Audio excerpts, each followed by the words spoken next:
Hari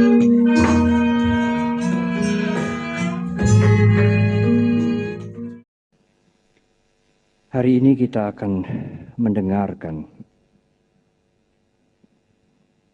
pemaparan tentang kiat untuk menghadapi krisis oleh dua orang pembicara yang sudah tidak asing lagi bagi kita umat Buddha, Utamo Mahathera dan Bapak Adiwi Gunawan. Oleh karena itu, saya tidak mengambil waktu banyak, hanya ingin menghantar talk show pembicaraan sore hari ini, mungkin dengan pokok-pokok pikiran yang nantinya tentu bisa dikembangkan lebih lanjut. Para ibu, bapak, dan saudara-saudara, ada potensi sesungguhnya pada tiap-tiap orang. Ada inner power, ada inner strength yang dipunyai oleh tiap orang, dan itu bisa dikembangkan. Yang pertama adalah kekuatan dari keyakinan.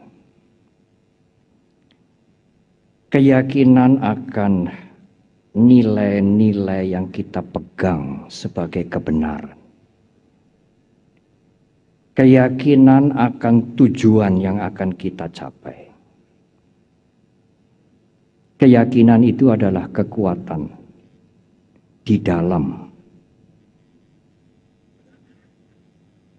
yang bisa kita kembangkan, yang harus kita kembangkan.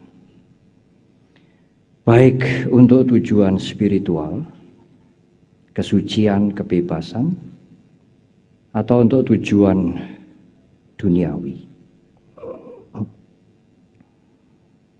Kekuatan yang kedua adalah kekuatan keuletan, semangat untuk berusaha mencapai tujuan.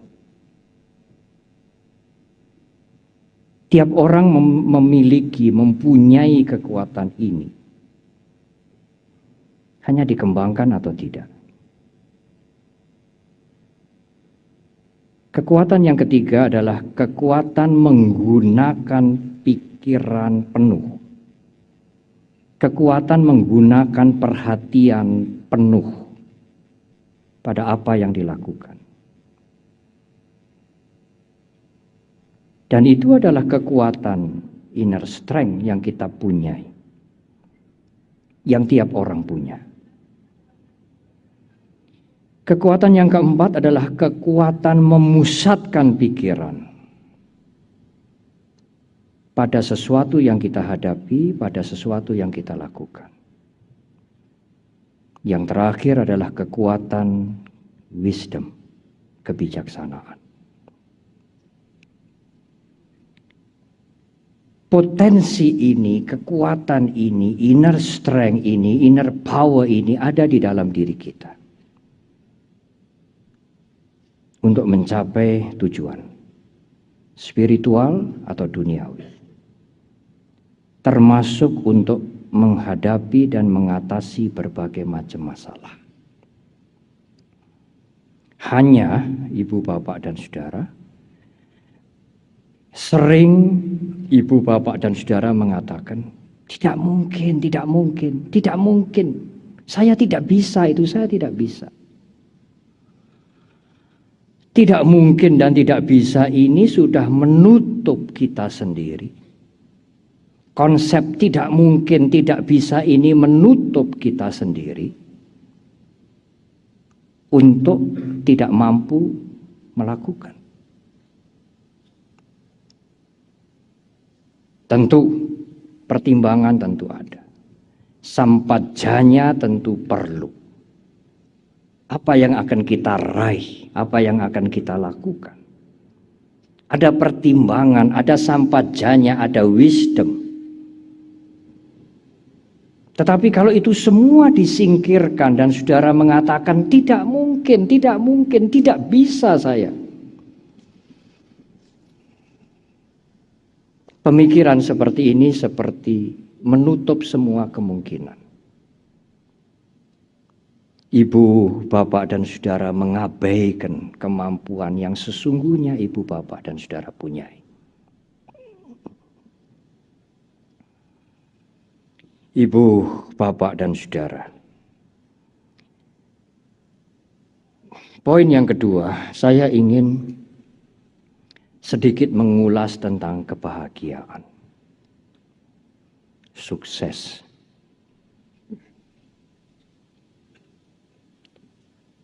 Sebetulnya tidak ada hubungan langsung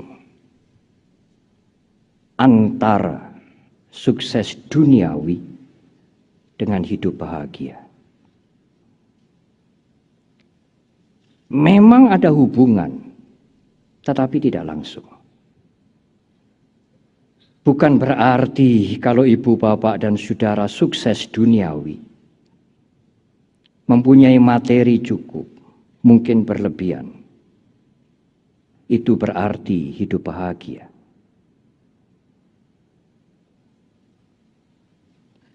Kalau kecukupan materi, kemakmuran itu cara untuk menyelesaikan penderitaan, semua orang kaya pasti bahagia. Dan nyatanya tidak.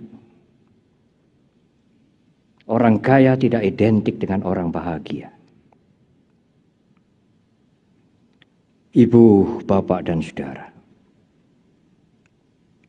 Guru Agung Buddha Gautama sering menggunakan contoh-contoh yang konkret untuk memudahkan yang mendengar mengerti.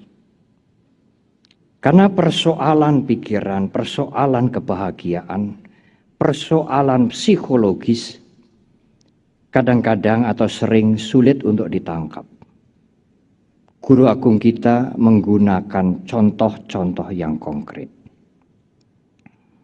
Saya ingin memberikan gambaran contoh untuk saudara. Cobalah ibu, bapak, dan saudara perhatikan contoh ini. Sulit memahami pikiran. Karena pikiran itu bukan fisik, bukan jasmani. Pikiran bukan otak. Saya ingin membuat perumpamaan. Cobalah ibu, bapak, dan saudara mengumpamakan misalnya pikiran itu seperti air yang jernih yang ada di dalam diri kita. Air pikiran. Meskipun pikiran bukan air. Cara untuk memudahkan ibu, bapak, dan saudara mengikuti uraian selanjutnya. Air yang di dalam itu, air pikiran itu tidak akan tumpah. Tidak akan tertuang. Meskipun saudara lari cepat, ikut olahraga, ikut yoga, jungkir jempalik misalnya, air itu tetap jernih.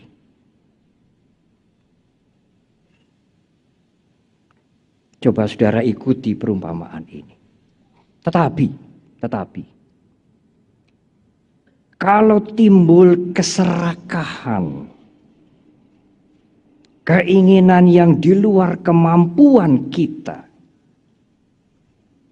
ingin menguasai dengan ambisi yang luar biasa. Kalau timbul pikiran keserakahan, maka air pikiran itu bergelombang, saudara. Air pikiran yang di dalam itu bergelombang. Dan kalau air pikiran ini bergelombang, semua orang yang terpantul menjadi jelek. Yang cakep, yang cantik, yang gagah, yang ganteng, menjadi mukanya berombak-ombak. Yang baik hanya dirinya sendiri. Yang kedua, kalau keinginannya yang kelewat batas, yang tanpa ukuran itu tidak tercapai, timbullah kejengkelan, kemarahan, kebencian, dendam, ingin menghancurkan. Air pikiran itu tidak hanya bergelombang tetapi sekarang mendidih. Mendidih seperti air yang dipanasi oleh api. Mendidih, panas sekali, bergelombang dan mendidih.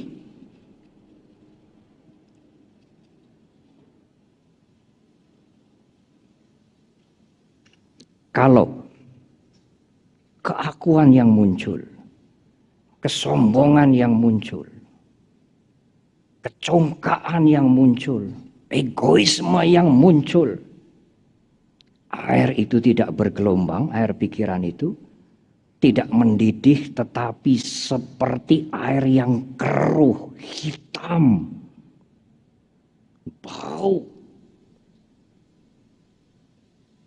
Nah, ibu, bapak, dan saudara, kalau air pikiran itu bergelombang, kalau air pikiran itu mendidih, kalau air pikiran yang di dalam itu menjadi hitam dan berbau, itulah penderitaan. Meskipun ibu, bapak, dan saudara tidak kekurangan materi.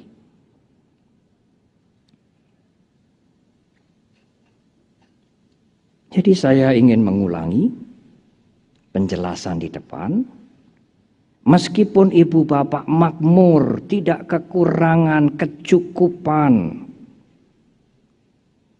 tidak terkena krisis yang sekarang misalnya. Tetapi, kalau ibu bapak dan saudara tidak bisa menjaga air pikiran, maka tidak ada kebahagiaan. Tidak ada hidup tenteram, tidak ada. Karena pikirannya itu bergelombang, mendidih, kadang-kadang menjadi keruh, kotor, bau. Air pikiran yang mendidih, air pikiran yang kotor, air pikiran yang bergelombang, itulah yang membuat kita tidak bahagia. Bukan persoalan kita orang kaya atau orang sedang-sedang. Meskipun saudara ekonomi saudara sedang-sedang, tetapi kalau saudara bisa menjaga air pikiran tidak bergelombang, air pikiran tidak mendidih, air pikiran tidak menjadi kotor dan bau, Anda akan hidup tenteram. Air pikiran itu jernih dan tenang. Demikian juga Bante, kalau kita merasa ekonomi kita cukuplah. Bahkan dibandingkan dengan yang lain lebih. Saya tidak mengelak kalau saya dikatakan orang kaya. Apakah bisa bahagia Bante? Bisa saudara, bisa. Kalau saudara bisa menjaga air pikiran itu. Tidak mendidih, tidak bergelombang, tidak bergejolak, dan tidak menjadi bacin. Tidak bau. Apapun kondisi ekonomi saudara, sedang, kurang, pas, atau berkelebihan, siapa yang bisa menjaga air pikirannya tetap tenang dan jernih, dia akan bahagia. Tetapi meskipun kaya raya, kalau dia membiarkan pikirannya mendidih setiap hari, bergelombang setiap hari, ketegangan setiap hari, kegelisahan, itulah penderitaan. Tidak ada kebahagiaan. Saya yakin Utamo Mahathera dan Pak Adi akan menguraikan lebih rinci. Saya harus berhenti di sini. Terakhir, saya ingin menutup pengantar ini dengan cerita. Ada seseorang yang sangat berbakti, sangat agamis, rendah hati, tidak congkak. Ibu, bapak, dan saudara. Cerita yang sama saya pernah mendengar dari Acan Bram. Waktu beliau berbicara di Bali 2 tahun yang lalu.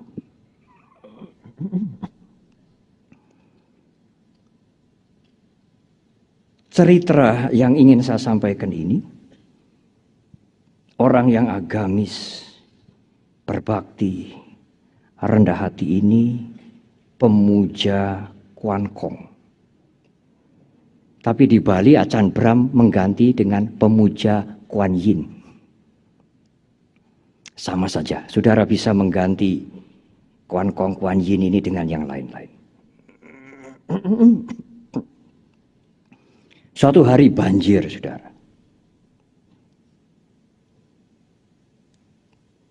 Orang ini naik ke plafon. Tetapi air datang begitu cepat, dia naik lagi. Sampai akhirnya dia duduk di bubungan rumahnya.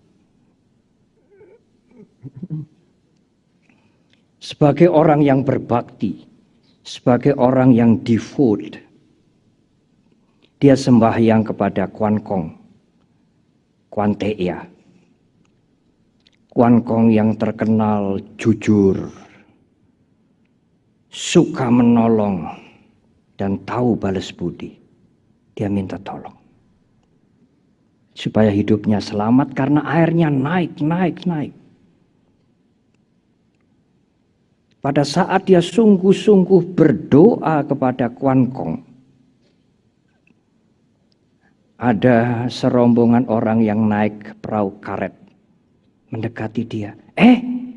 Ikut aku. Tidak selamat kamu nanti, ini airnya naik, di sana sudah mulai naik. Orang ini menolak. Terima kasih. Hah? Mau apa kamu di situ? Ya. Aku akan diselamatkan. Ya sudah, risiko tanggung sendiri. Membawa perahu karet ini jalan. Dan dia terus memohon, terus berdoa, dan air terus naik. Perahu kedua datang, ayo ikut. Sebentar ini air sudah naik. Sudah, terima kasih. Kamu pergi saja. Hah? Orang ini sudah agak tidak waras. Aku akan diselamatkan. Dia sangat yakin. Dia orang yang devout, berbakti, rendah hati. Dan dia terus berdoa dan air terus naik. Bumbungan rumah sudah tenggelam, kakinya sudah kerendam air, dan helikopter datang. Helikopter akan menyelamatkan dia dan dia tolak. Tidak, aku akan diselamatkan. Helikopter tidak bisa memaksa dia, dia harus menyelamatkan orang lain. Helikopter pergi. Dia terus berdoa dengan penuh bakti dan air terus naik dan akhirnya dia jatuh dan mati. Diceritakan dia lahir di alam sana. Ketemu Kuan Kong. Dia protes. Saya orang yang berbakti. Saya tidak pernah lupa Tiam Nyo. Saya menjaga diri bukan orang yang congkak. Kenapa engkau tidak menolong saya? Kuan Kong. Kuan Kong menjawab, jangan mengatakan seperti itu. Mengapa aku tidak menolong engkau? Aku sudah mengirimkan utusan 2 perahu dan 1 helikopter. Kamu menolak. Siapa yang salah? Ibu, bapak, dan saudara.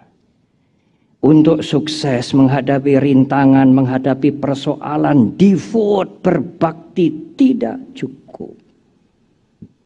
Pakai wisdom dan berusaha. Orang ini tidak mempunyai wisdom. Tidak ada usaha. Dia hanya berbakti, berserah diri, memohon, rendah hati, tidak cukup. Berusaha.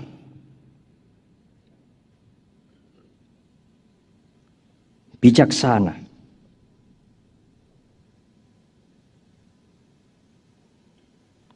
Ibu, bapak, dan saudara akan hidup bahagia. Ibu, bapak, dan saudara, saya harus mengakhiri pengantar ini. Berbakti tidak cukup. Rendah hati saja tidak cukup.